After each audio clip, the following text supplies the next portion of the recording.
Hello दोस्तों, मेरा नाम सौरभ कुमार है और आपका स्वागत है हमारे CSS के ट्यूटोरियल में।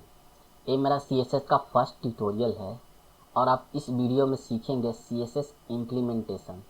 तो चलो शुरू करते हैं। अब CSS इम्प्लीमेंटेशन क्या है? देखो, CSS इम्प्लीमेंटेशन से मतलब है कि हम HTML पेज में CSS को इम्प्लीमेंट कैसे करेंगे। तो देखो, CSS इम्प्लीमेंट करने का ना HTML के अंदर टोटल 3 तरीका है, 3 तरीका टोटल है। देखो, 3 वे ऑफ CSS इम्प्लीमेंटेशन, 3 तरीका इम्प्लीमेंट करने का। इसमें जो सबसे पहला तरीका है ना, उसे बोलते हैं इनलाइन CSS। एंड जो हमारा जो सेकंड है ना, इसको बोलते हैं इंटरनल। एंड जो हमारा थर्ड है ना, इसे बोलते हैं एक्सटर्नल CSS।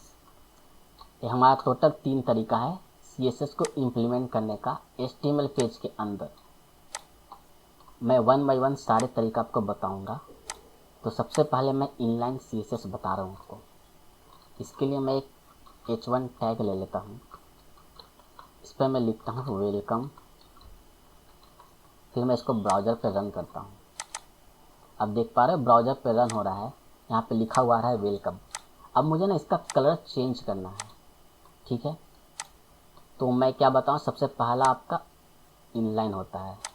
तो मुझे CSS ना इनलाइन के अंदर ऐसे लिखते हैं। इसका सिंटैक्स देखो क्या होता है।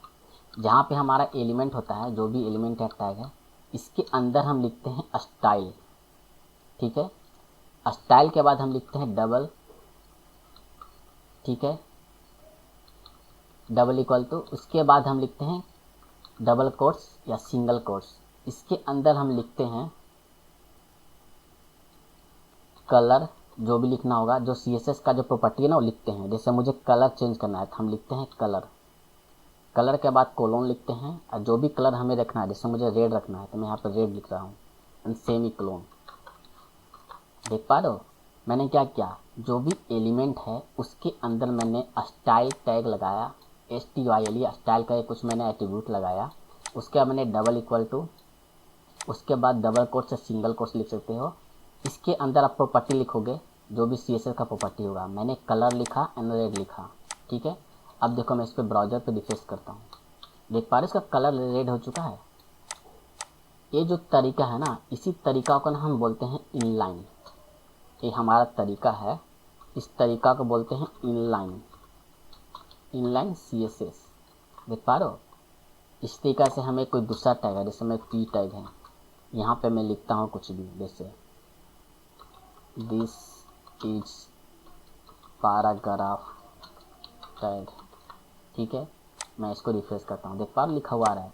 मैं इसका कलर ब्लू करना चाहता हूँ, ठीक है, या इसका फॉन्ट साइज बड़ा करना चाहता हूँ, ठीक है। तो मैं यहाँ पे लिख सकता हूँ स्टाइल, यहाँ पे लिखूँगा colour blue, and font size हमें करना है। तो इसके बाद हम लिखेंगे यहाँ पे F20 फॉन्ट साइज, लिखेंगे 25, जो भी लिखना, जो भी साइज देना, मैं 25 पिक्सल दे रहा हूँ यहाँ पे, ठीक है। अब देखो, मैं इसको रिफ्रेश करूँगा, देख पा रहे इसका साइज भी बड़ा हो गया, आपका कलर भी आपका ब्लू आ चुका है। ये हमारा इनलाइन तरीका है। इनलाइन समझ में आ गया, इनलाइन CSS कैसे लिखते हैं। अब जो दूसरा तरीका है ना, उसे बोलते हैं इंटरनल, ठीक है। उसके लिए हम एक स्टाइल टैग लिखते हैं यहाँ पे, स्टाइल हेड के अंदर ये स्टाइल ओपन होता है ना, स्टाइल क्लोज होता है, देख पा रहे हो। इसके अंदर हम CSS का जो भी प्रॉपर्टी है ना वो लिखते हैं। तो मैं एक टैग बना लेता हूँ H1, ठीक है। इसके अंदर लिखते हैं हेलो वर्ल्ड, लिखते हैं हेलो वर्ल्ड। मैं इसको रिफ्रेश करके दिखाता हूँ, देख पा रहे हो हेलो वर्ल्ड लिखा हुआ है।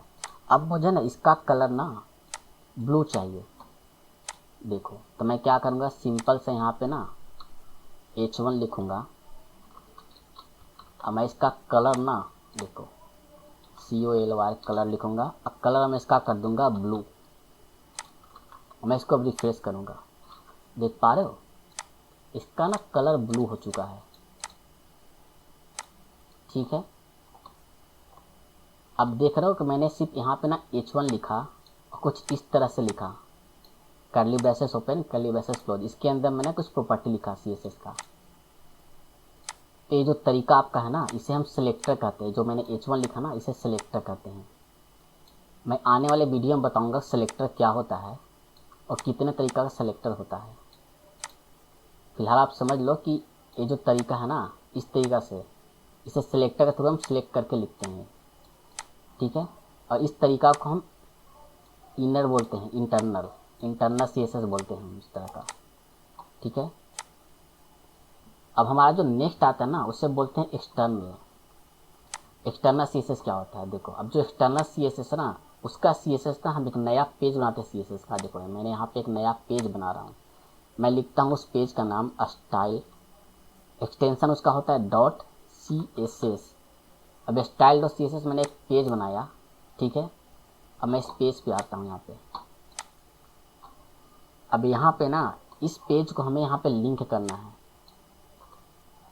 क्योंकि जब तक मैं इस पे लिंक नहीं करूँगा तो इसका CSS मैं कुछ भी लिखूँगा तो इस पर इम्प्लीमेंट कैसे होगा, नहीं होगा ना। जैसे मुझे H1 का है, इसका CSS मुझे लिखना है, तो इस पेज पे था तो मैं तो लिख पा रहा था। अब एक नया मैंने पेज बनाया, इस पेज को जब तक मैं इस पेज से लिंक नहीं करूँगा ना, तो कोई भी चीज़ इम्प्लीमेंट नहीं होगा। जैसे मैंने यहाँ पे H1 लिखा, देखो H1 लिखूँगा, इसके अंदर सपोज अभी आप चाहते हो कि इसका जो हेलो है ना, हेलो वर्ड, इसका बैकग्राउंड ना येलो हो जाए। अब देखो मैं क्या करूँगा, मैं इसका लिखूँगा बैकग्राउंड कलर येलो। अब देखो आप चेक करोगे ना, ये अभी ये काम नहीं कर रहा है। क्यों नहीं कर रहा है? क्योंकि मैंने इस पेज को ना इस HTML पेज के साथ लिंक नहीं किया है। अब इसको लिंक करने का क्या तरीका है, तो देखो इसके लिए हम लिखते हैं LIN के लिंक, उसके बाद रिलेशन लिखते हैं, रिलेशन में हम लिखते हैं स्टाइल शीट, STYLESHEET। स्पेलिंग आप ध्यान से देखना, स्पेलिंग गलत होगा तो वर्क नहीं करेगा, स्टाइल शीट। उसके बाद हम लिखते हैं href जो है ना, इसके अंदर में इसका पाथ देते हैं, जो भी CSS का एक्सटर्नल का पेज है।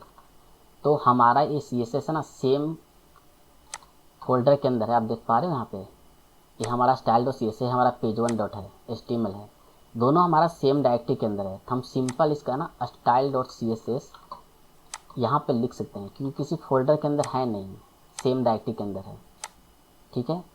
अब जब इसको क्लोज कर दो, अब देखो जैसे मैं इसको रिफ्रेश करूँगा ना, आप देख पा रहे हो आपका CSS अप्लाई हो चुका है। मैंने CSS इस पेज पे नहीं लिखा है, यहाँ लिखा, मैंने एक अलग पेज बनाया CSS का, वहाँ पे मैंने लिखा, और इस CSS पेज को मैंने इससे लिंक कर दिया। इसे ही ना हम एक्सटर्नल CSS बोलते हैं। ये जो तरीका है ना, इसे हम बोलते हैं एक्सटर्नल। ये हमारा एक्सटर्नल CSS हो गया, ठीक है। आपको समझ में आ गया इनलाइन किसे कहते हैं, इंटरनल किसे कहते हैं, एक्सटर्नल किसे कहते हैं। अगर आपको समझ में नहीं आता तो मेरे इस वीडियो को 2 से 3 बार देखो, आपको समझ में आ जाएगा कि इंटरनल CSS किसे कहते हैं, इनलाइन CSS किसे कहते हैं, एक्सटर्नल CSS किसे कहते हैं। तो मिलते हैं नेक्स्ट वीडियो में। Thanks for watching, please subscribe my channel.